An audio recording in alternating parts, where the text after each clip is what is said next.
we're going to talk about Thanksgiving menus, and we're going to talk about what we're going to have, how we're going to shop it, because it's time for that second shop. And if you didn't watch my November 2 lists and 2 shops and 1 plan, then you're going to want to make sure that you go back and do that, because that's going to give you a good starting point.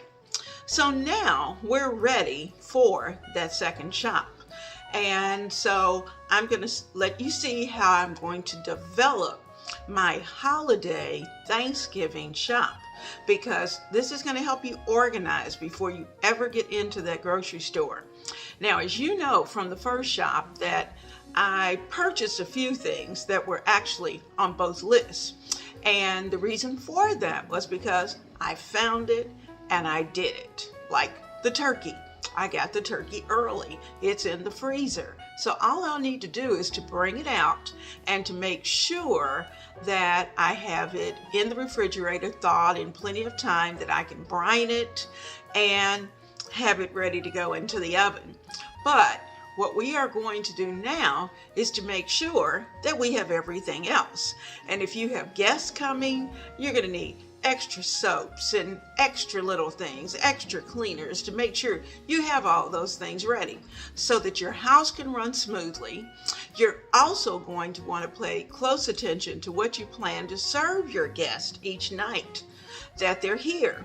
And you want to make whatever it is that you serve your guests as easy to prepare as possible, because you're going to be focused on the holiday.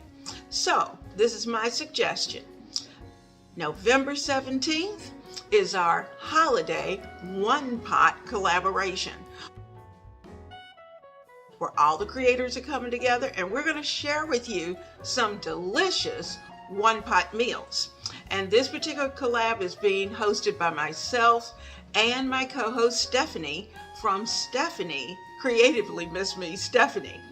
And so I want you to pay close attention to that coming up this Wednesday, because I'm sure you're going to find a couple of things to fill in that Monday, Tuesday, Wednesday before Thanksgiving, as well as Black Friday. And maybe even that Saturday. I don't know how long your company may stay. But you know, my company usually left on a Monday. So that's going to be the Monday after Thanksgiving, because that's an easier travel day. So let's get to it. Now you can see I have quite a few things on my list. I have a reference for my holiday favorites, those things that I always prepare. I also have my list of those sides, since I already have the turkey taken care of.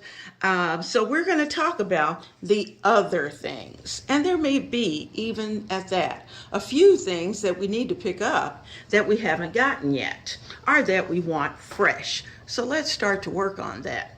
The first thing that I usually start my holiday morning with some type of muffins and coffee and teas and cocoa. So I am going to be preparing my apple pie pecan muffins.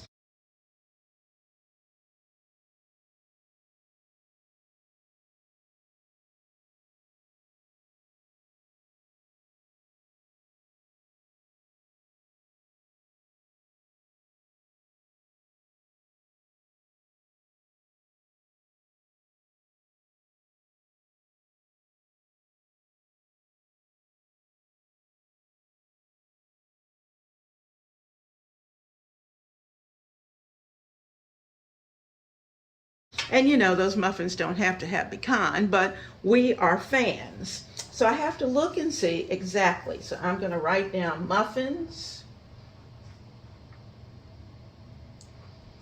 That's my first one. And then I'm going to list those items that I need. So let's see, for my muffins, I probably need to pick up one more bag of flour.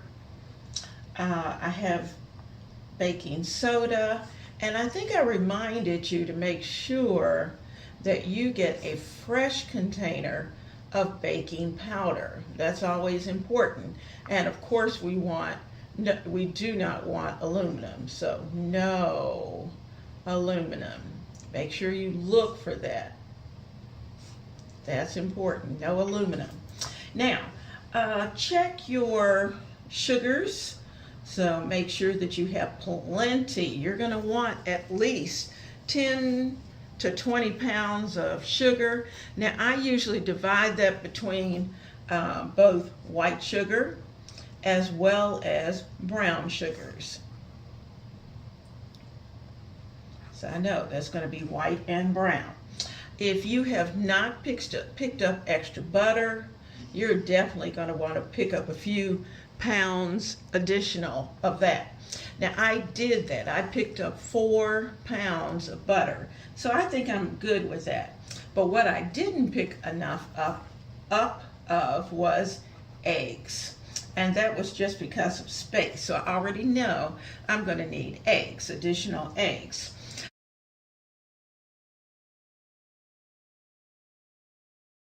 I have a little vanilla, so I know I need to add vanilla to my list.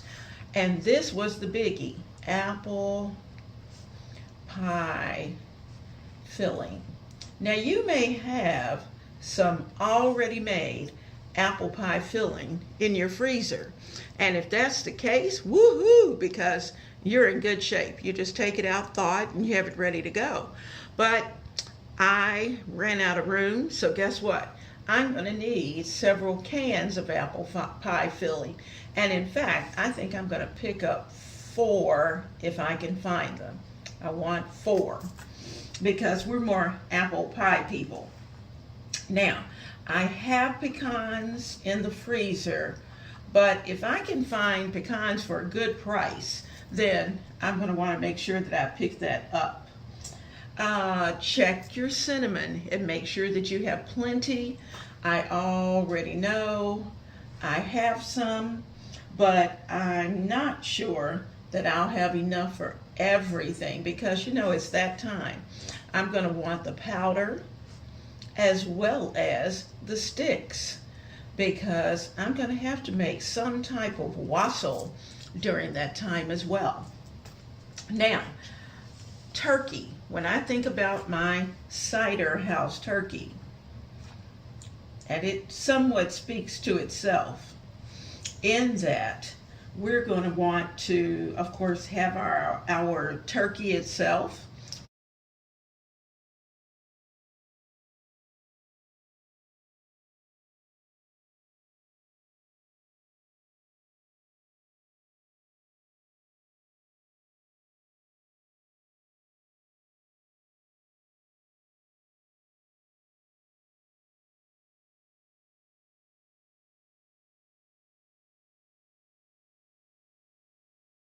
We've got that. I'm going to need additional apple cider. And you can purchase that. I like to go out to the farm. It's about 30 minutes away. And I can pick up several gallons of apple cider. Now, while you're here, I'm going to place this into my refrigerator so that he can stay in there and comfortably, safely thaw and defrost over the next couple of days. It'll probably take at least 2 to 3 days for this to actually thaw. And it's cold and chilly enough now that if I get pressed for space, I can actually just kind of keep it in the garage. I've got salt, I've got sugar, and of course we have water, and we already have the turkey. Make sure I put what this is. Okay, cider house turkey. So let me put our turkey over here for those of you who may not have yours yet. And there are a lot of good prices. Make sure you shop. I'm a butterball person. I like it. But you know, if I can't find butterball, I'll go with what I can find. Now, check your supply of onions, of celery, of let's see, we need more. We need additional apples because I put apples in my turkey as well. And those are the 3 things not only that I'm going to use in my turkey cavity, but I'm also going to need them for the dressing. So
We need more butter because we're going to need that in here. So let's see, did I write down butter? No, I didn't.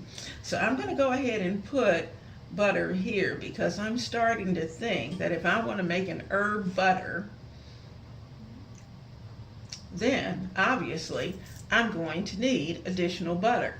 Now we're going to make that herb butter, so I'm going to be looking for fresh herbs. I want sage.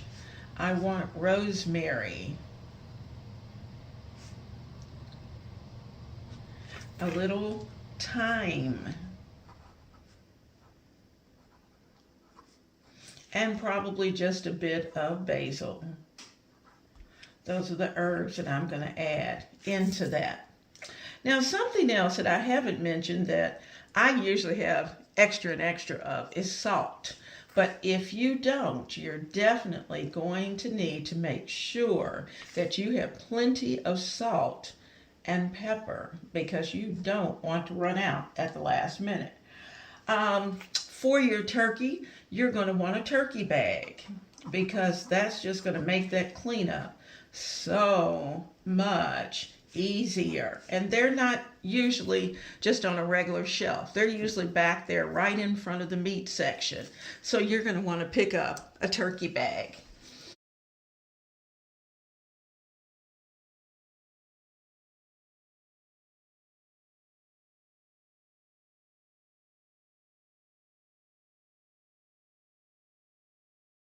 Okay, I think this pretty much takes care of our turkey.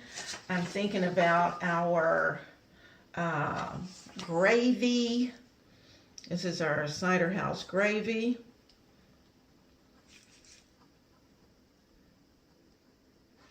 And I'm going to need some broth.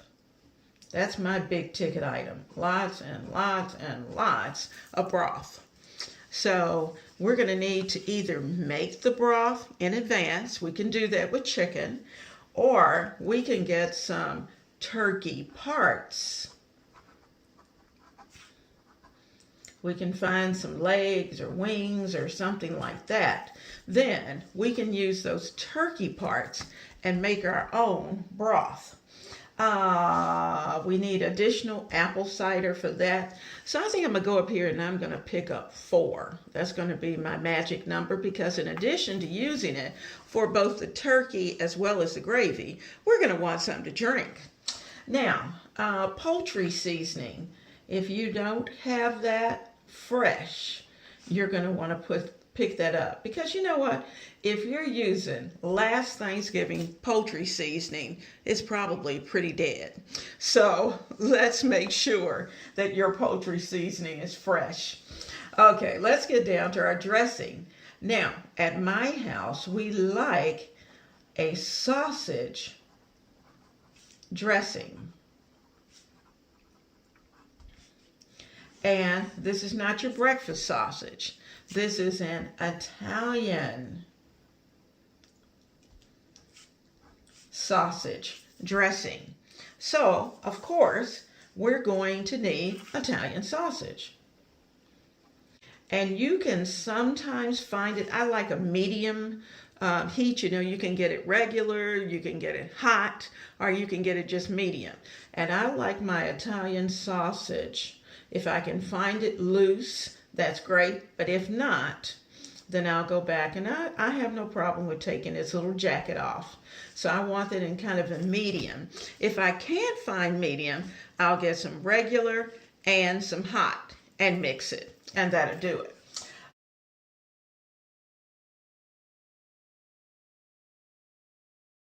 Okay, we've got plenty of onions. We've got onions. You know, something we have not talked about were green peppers. We want those so that we can make sure that we have plenty. So I'm going to probably pick up at least 4. I won't necessarily need all 4 in this dressing, but I'm going to probably go ahead and prep those because I'm sure I'm going to need those peppers in something else along the way. We have our celery. We have, let's make sure you have plenty of garlic. lots and lots of garlic.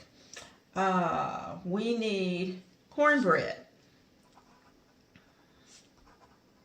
Now, you can do it from scratch, of course, or you might decide to buy a couple boxes of Jiffy.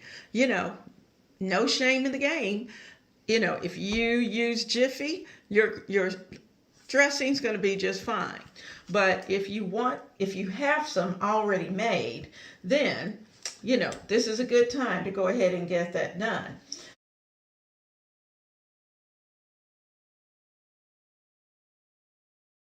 So we're going to need I have a Southern cornbread that I'll refer you to down in the description box. Get that made and have that ready to go. Now, this is where we're going to need more poultry seasoning, more salt and pepper. We're going to need a little bit of our broth. I like to add 1 bag of seasoned dressing cubes.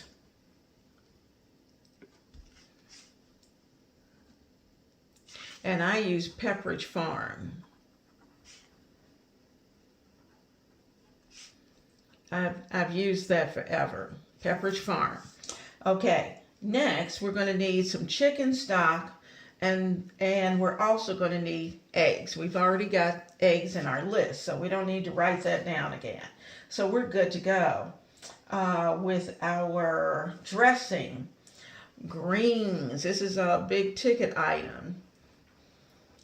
Now, you know, guys, if you don't know how to fix greens, but someone else does, let them do it. You don't have to do it all yourself. You can certainly have and divvy out certain assignments. But I'm going to need about, since I'm going to prepare the greens for both Thanksgiving and Christmas, I'm looking at about 10 pounds of fresh greens. And I like collards. And you may be one who likes to mix them. Sometime I do. Sometime I mix, throw a little kale in. Or you may be a turnip green person. Whatever kind of greens you like, that's what you need. And of course, you're going to need more broth. Some of the broth's going to be going there. You're going to need your seasonings, your salt, your pepper, your garlic and onion powder, all of those good things, which you probably have already sitting on your shelf. You're also going to need onions.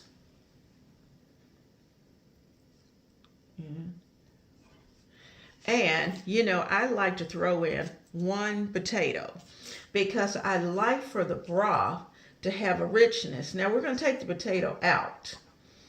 1 russet potato.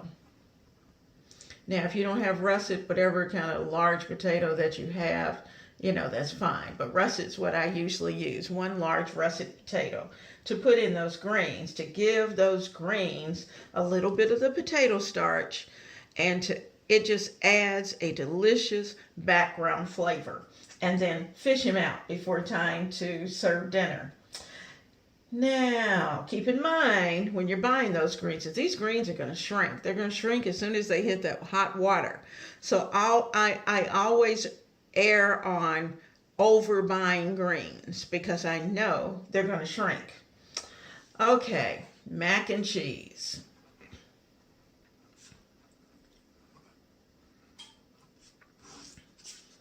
I need my elbow macaroni.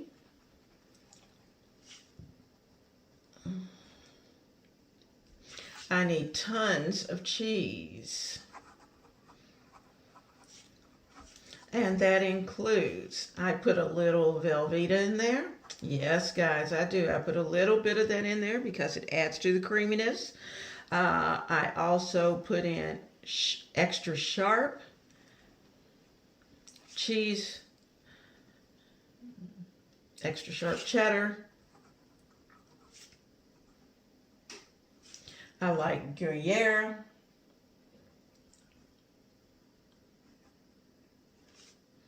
So you just get the cheeses that you know you like.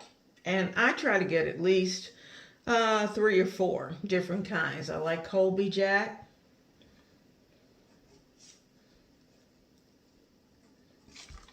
And of course you're going to need butter, more eggs, your salt and pepper, and make sure that you have some fresh milk. Make sure you have that. That's important. Okay. Now, how many of you prepare corn pudding? I love corn pudding. All right. Now, I'm recycling papers here. So that's the reason why you may see a little bit of bleed through, but that's okay. Now, my corn pudding is so easy.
I need cream corn.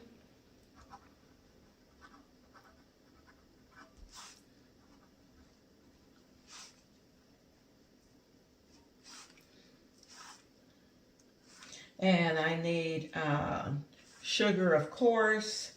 I use at least a couple of cans of whole kernel drained corn, not freezer, because the freezer corn is going to be a little too watery. Now, if you only have freezer corn, then take it out early, let it thaw, put it on paper towel or a towel, and try to get off as much of that water as you possibly can. So, cream corn, whole kernel corn. We're going to need, of course, salt, butter, more butter, guys. So we already have 4. We may need more. You're going to want a little cornstarch. Now, that's something I usually buy one large box of, and it typically lasts me about a year. Now, I like evaporated milk in my corn pudding. You know, those little cans of evaporated milk that we get. And of course, we're going to need lots of eggs. And this is a really easy one, and it's going to be pretty. Now, if you can find pretty sweet potatoes, you can decide what type of sweet potatoes you want to fix. Now, you know, some of the children may not like the sweet potato casseroles, no matter what you do, where you just slice them, put the butter, the sugar, and all that goodness over the sweet potatoes after you slice them, slide them into the oven. Now, I think that's delicious. Now, I have a recipe for a sweet potato casserole, and it's very different. So I'm going to link that down in the description box. What you're going to need some cornflakes for that. And I don't have any, so I already know I'm going to need to buy cornflakes. But I have everything else. And of course, we're going to need sweet potatoes. I usually buy a sweet potato for every 2 people. And that works because you got other sides as well. Then your dessert are desserts. Now what I usually do, this is where I cheat. Whomever's coming, I'll say, bring a dessert. I'll do everything else because it requires the use of a stove or an oven. I don't mind doing that. But desserts, I let everybody else bring. And you know, they enjoy it. Whatever their best dessert is, even if it's going to Costco or to Sam's and picking up whatever their particular cake or pie may be, they can do that. So the desserts, I say, this is up to my guest. I let them bring the desserts, and that saves me. It really does. It saves a lot of time. Now, rolls. Of course, we're going to need fresh yeast, flour, butter, salt, sugar. And most of this you have. So what we'll do is that when we make our grocery list, or we put this, sometimes I don't even make a separate grocery list. I just go through and check off as I go. Now, if I know I have sugar in multiple places, then I only need it once. And so I will kind of scratch out everything else. But for those things that are different, then I will go through and actually use a highlighter and highlight those items, so I will know exactly what I need to use when I go to the grocery store. So we pretty much have our list. We've checked our list. We've checked it twice. I'm going to be taking this with me as I do my grocery shopping. But before I do that, I'm going to have to look in the newspaper and see who has the best prices.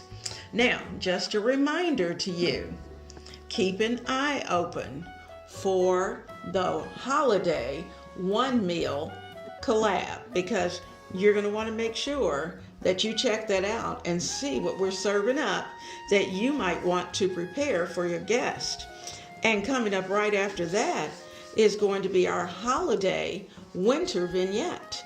And you will definitely want to see the decorations that all of the creators are going to add to this kitchen vignette collab playlist. So be on the lookout for those, because we are getting ready to go into a very busy season, and I want you to enjoy that season as well as everyone else. And be on the lookout, because there are other things that may be coming your way that you may want to have.